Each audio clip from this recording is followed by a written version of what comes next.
Bismillahirrahmanirrahim. Assalamualaikum warahmatullahi wabarakatuh. Rabbi syrah li sadri wa yassir li amri wahlul 'uqdatam min lisani yafqahu qawli. Baik teman-teman, kita masuk ke pembahasan ke-13, masuk ke bab baru tentang ma'asil aini, maksiat yang dilakukan oleh mata, begitu ya. Kita baca kitabnya. Bismillahirrahmanirrahim.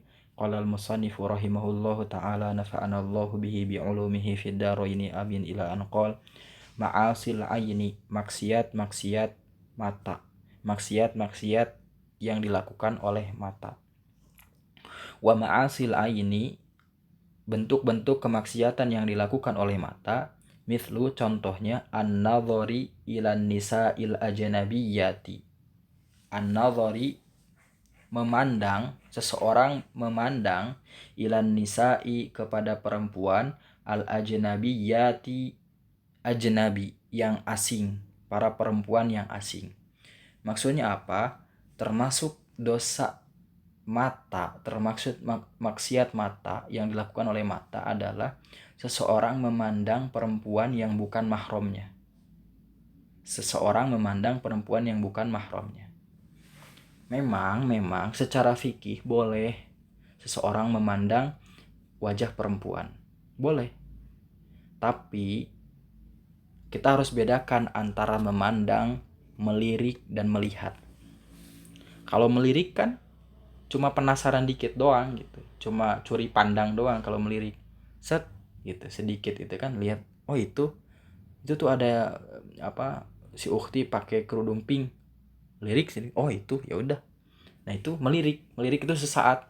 Tapi kalau melihat itu biasanya, melihat itu tidak menggunakan imajinasi.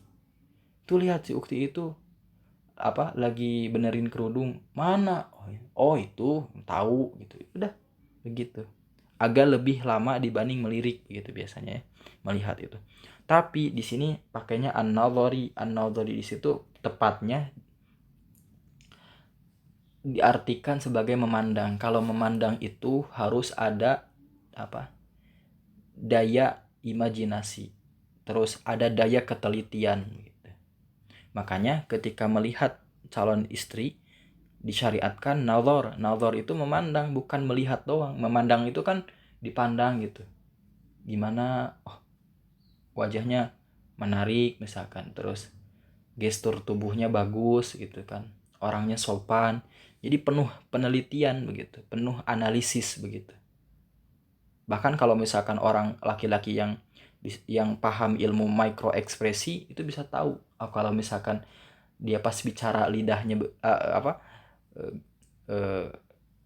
matanya begini, terus gerak-gerik matanya begini, itu melambangkan kebohongan. Itu ada ilmunya. Itu ada ilmunya, mikro ekspresi namanya. Nah itu ya. Jadi laki-laki memandang perempuan itu dalam fikih boleh-boleh saja. Seorang guru boleh saja ketika muridnya bercadar menyuruh muridnya dibuka cadarnya. Buka, saya ingin tahu apakah dia murid saya atau bukan. Tolong hormati aturan saya, boleh saja. Dan itu kalau misalkan gak nurut, muridnya bisa jadi itu su'ul adab gitu. Nah, tapi kalau guru yang baik, dia pasti menghargai kepercayaan atau pengamalan yang diamalkan oleh muridnya. Ya udah, nggak usah dibuka cadar, nggak usah. Yang penting benar gak kamu itu murid saya, coba lihat KTP-nya, oh ya benar, namanya itu, udah beres. Nah itu ya, makanya nggak, kata ilmu tasawuf gak boleh memandang perempuan gitu. Kenapa? Karena khawatir setan itu menggodanya. Kenapa? Perempuan yang tidak cantik ketika kita pandang terus jadi pandang, itu bisa jadi cantik. Siapa yang buat cantik? Setan itu. Setan menghiasi wajahnya, gitu kan.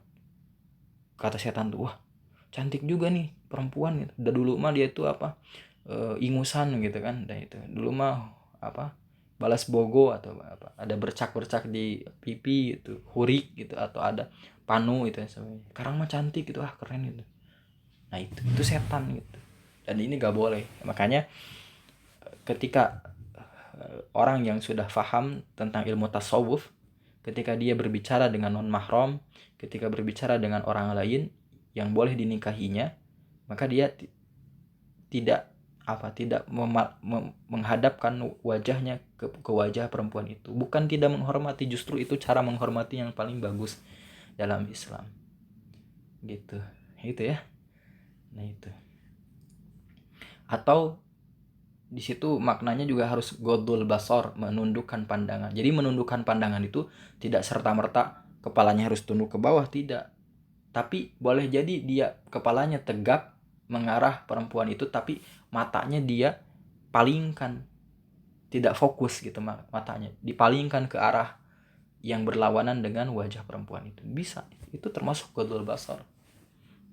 Boleh jadi orang yang menundukkan kepala itu juga tidak godul basar. Kenapa? Boleh jadi dia menundukkan kepala, tapi di tangan kirinya ada handphone dan itu dipasang kamera depan. Nah itu lihat wajahnya itu dari handphone. Nah itu juga termasuk tidak godol basar gitu ya. Jadi inti godol basar itu bukan kepalanya nunduk atau tidak, tapi dia membuang pandangan kepada objek yang tidak seharusnya dia pandang gitu. Nah itu ya. Jadi itu, hargai laki-laki yang memang tidak terlalu ingin memfokuskan wajahnya kepada kalian, atau tidak ingin memfokuskan pandangannya kepada kalian. Kenapa? Karena itu bentuk menghormati perempuan gitu. Dan ini jarang diketahui, kecuali bagi orang-orang yang belajar ilmu tazkiyatun nafas gitu. Wa nadharil aurati. Nah, yang kedua, maksiat mata juga wa nadhari, memandang aurat. Nah, itu lagi-lagi memandang gitu.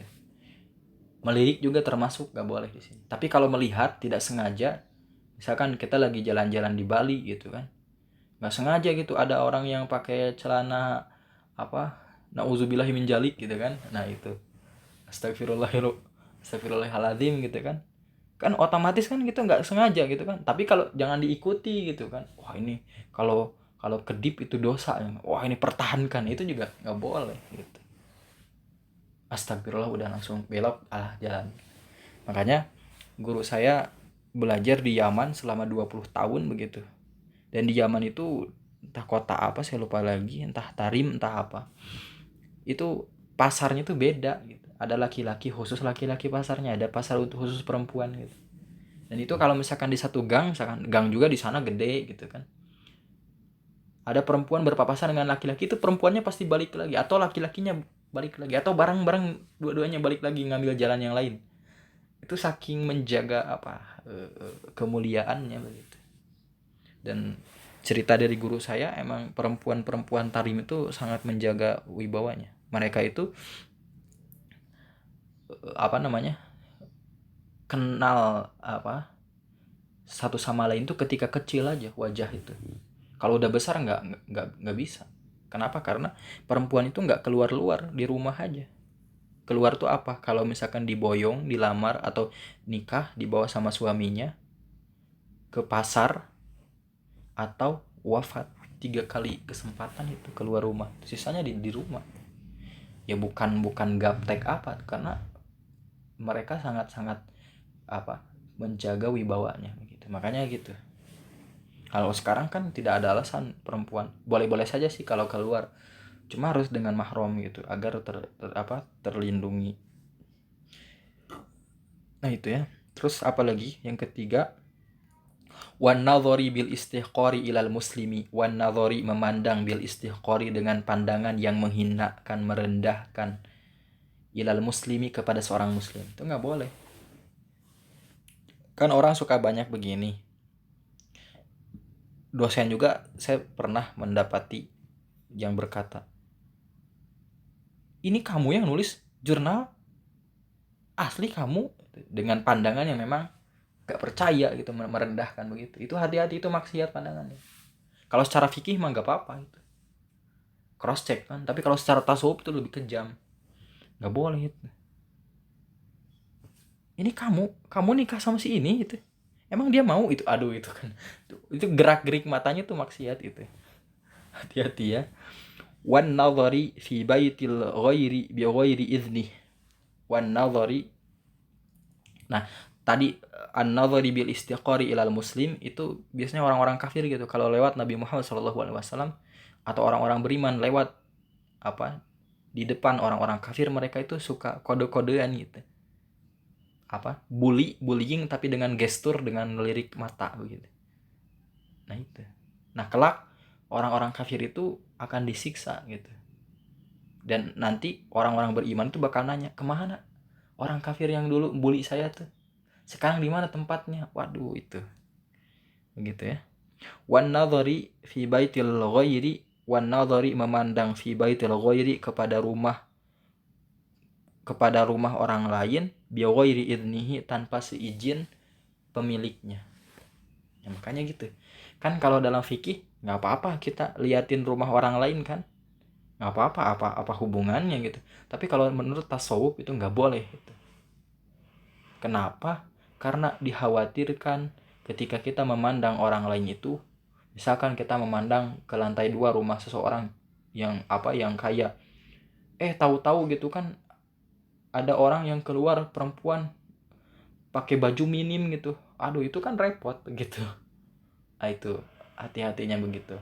Terus bisa jadi gini, kalau kita mandang rumah tetangga itu diliatin aja gitu kan, memandang itu kan kata saya tadi ada unsur memikir dan menganalisis, meneliti, terus mengimajinasikan gitu.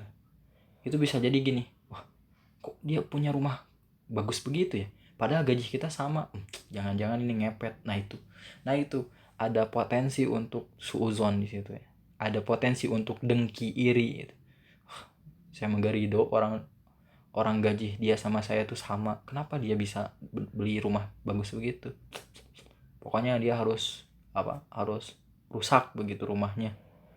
Nah, atau saya harus lebih dari dia tuh, jadi pengen takabur gitu kan. Nah itu nggak boleh tuh begitu, nggak boleh kita banyak memandang rumah orang lain. Itu juga bisa berlaku misalkan buat motor orang lain gitu kan, atau seseorang. Nah itu makanya tadi mithlun nazari ila nisa'il ajnabiyah, nggak boleh kita memandang perempuan ajnabi yang boleh dinikahi non mahram. Itu nggak boleh, orang yang sudah bersuami itu nggak boleh memandang istri orang lain. Kenapa? Pertama, bisa jadi tergoda. Yang kedua, dia bisa jadi tidak mensyukuri istrinya. Istri saya mah nggak pandai dandan gitu, padahal istri tetangga mah begini-begini. Itu hati-hati tuh. Setan itu pintar. Kamu nggak bakal bersyukur ketika mendapat istri. Makanya gitu. Yang salah itu bukan istri yang tidak cantik, mata suami itu yang kelayaban kemana-mana, itu yang salah itu. Yang salah itu bukan istri tidak pandai dandan, suami tidak memfasilitasi istri buat dandan. Itu yang jarang laki-laki itu menyadari itu. Dan boleh jadi dia sadar cuma disembunyikan gitu. Nah itu harusnya begitu. Nah itu ya, jadi ya cantik atau tidaknya istri itu ditentukan oleh bersih atau tidaknya pandangan suami, peduli atau tidaknya suami terhadap fasilitas yang dibutuhkan oleh istri. Itu begitu ya. Nah segitu dulu ya, jadi meluber kemana-mana gitu. Allahu a'lam bishawab.